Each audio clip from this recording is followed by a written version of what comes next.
More modals, Part 1. Must have, should have, and had to.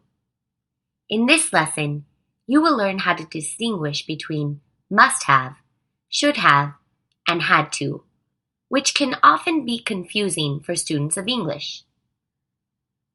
When must have and should have are followed by a past participle, and had to is followed by the base form of a verb, we are talking about the past.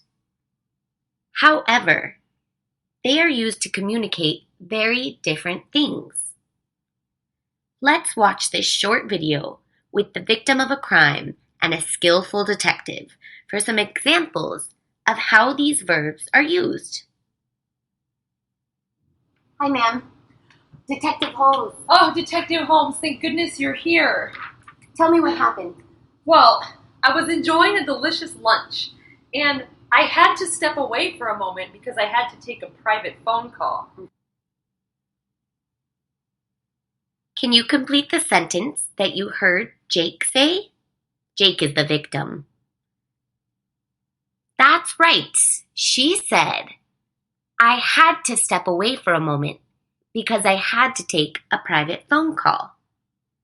Had to expresses a fulfilled obligation in the past or necessity in the past. Notice it is followed by the base form of the verb, not the past participle. Let's see what happened when Jake left her food. And when I came back, my wallet was gone. And more importantly, my food was gone. Your food? Awful.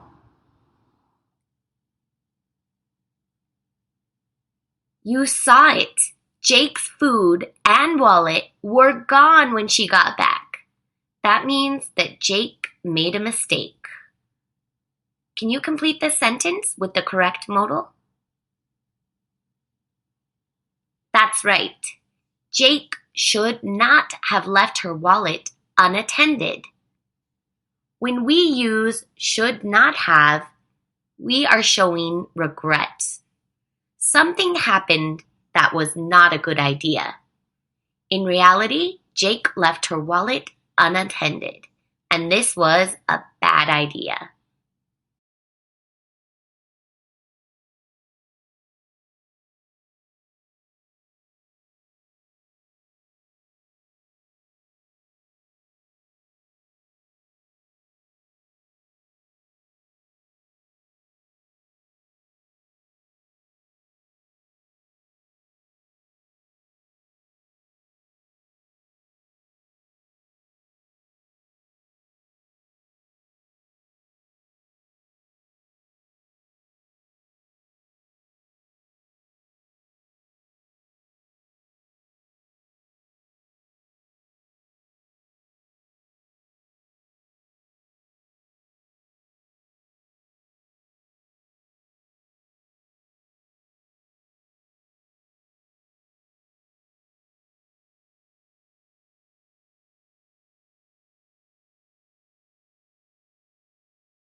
Notice should not have is followed by a past participle, not the base form of the verb.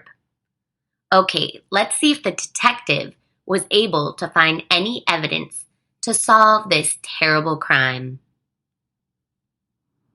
Don't worry, we are going to get to the bottom of this.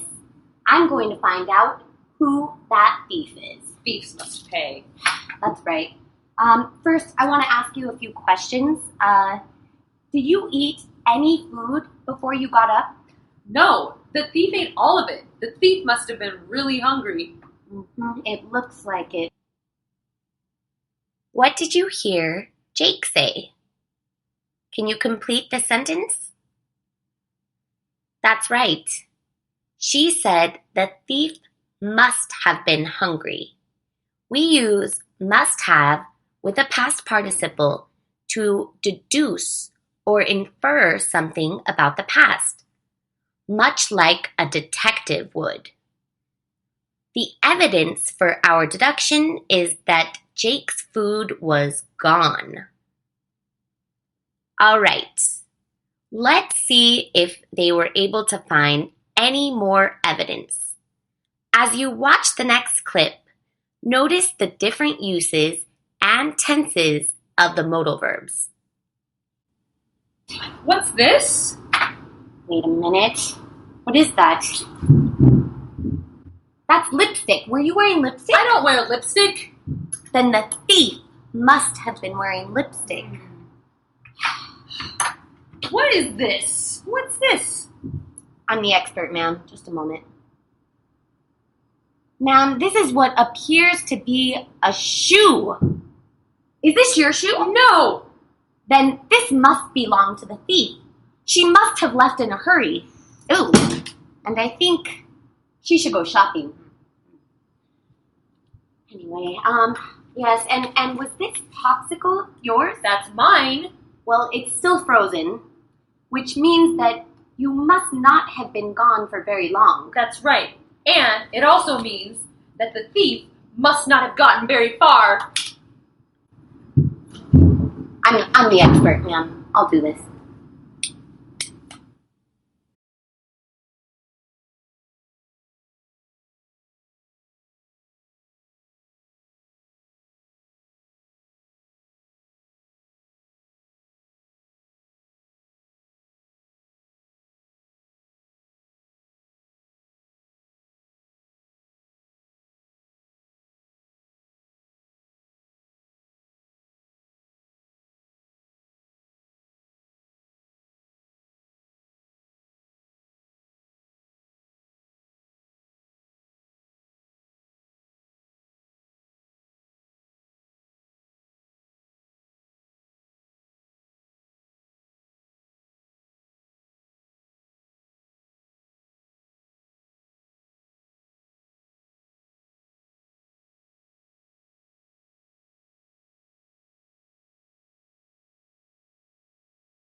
Wow, it looks like they are on to something.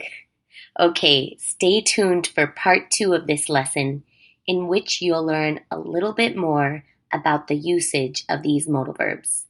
See you soon.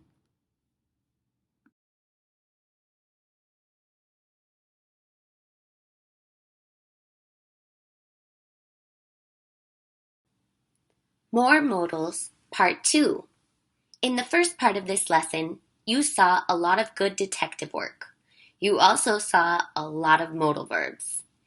In this part of the lesson, we're going to talk about the differences between these modal verbs, and we'll also look at a few common errors that learners of English make when using these modals. Let's start with must have and a past participle, which we use to make a deduction about the past.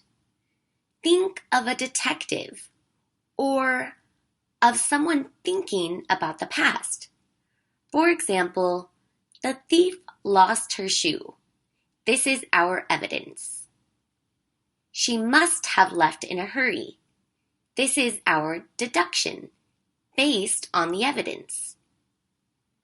Careful.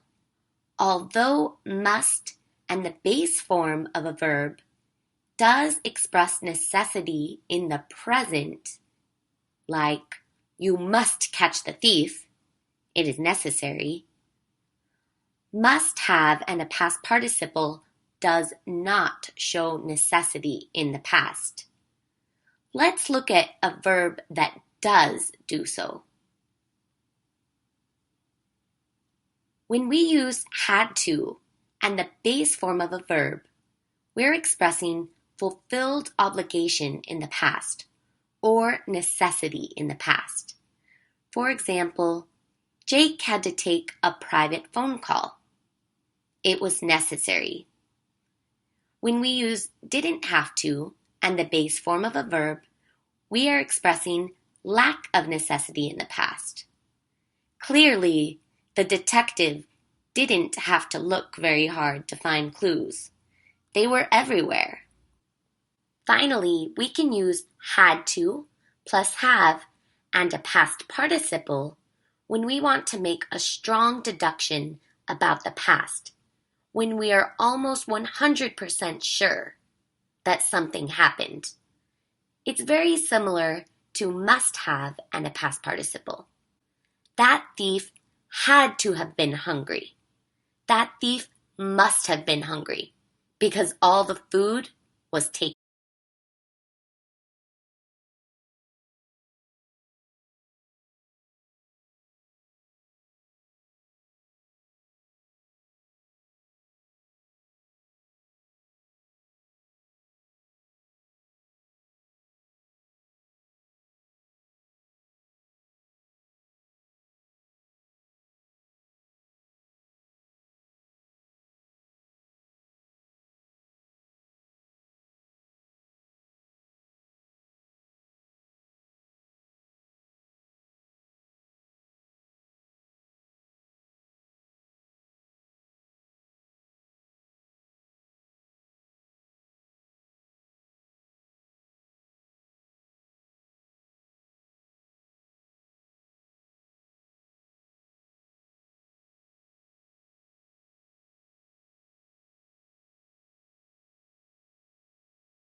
All right. You already know that should have and a past participle is used to show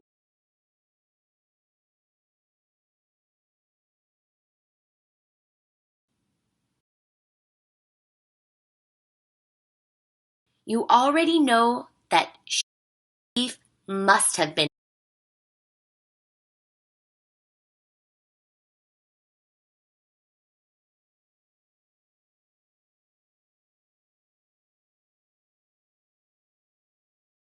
hungry because all the food was taken. All right. You already know that should have and a past participle is used to show regret about a past time situation. For example, Jake should not have left her wallet on the table. In reality, Jake did leave her wallet on the table, and that was not a good idea. Jake should have been more careful. In reality, Jake was not careful. You should also be careful when using this modal verb. To express a fulfilled obligation in the past, use had to, not should. Let's look at an incorrect sentence to see what I mean. It's wrong to say, I couldn't go to the movies because I should do my homework. It's also wrong to say, I couldn't go to the movies because I should have done my homework. In the first sentence, it's a tense problem. Should plus the base form of a verb is used to express necessity in the present or future, not the past. And clearly, this speaker is talking about the past because we see the verb couldn't. The second sentence is wrong for a different reason. It's a meaning problem. Should have done my homework implies that I did not do my homework, when in fact, the speaker did do her homework. She had to do her homework. The right way to say this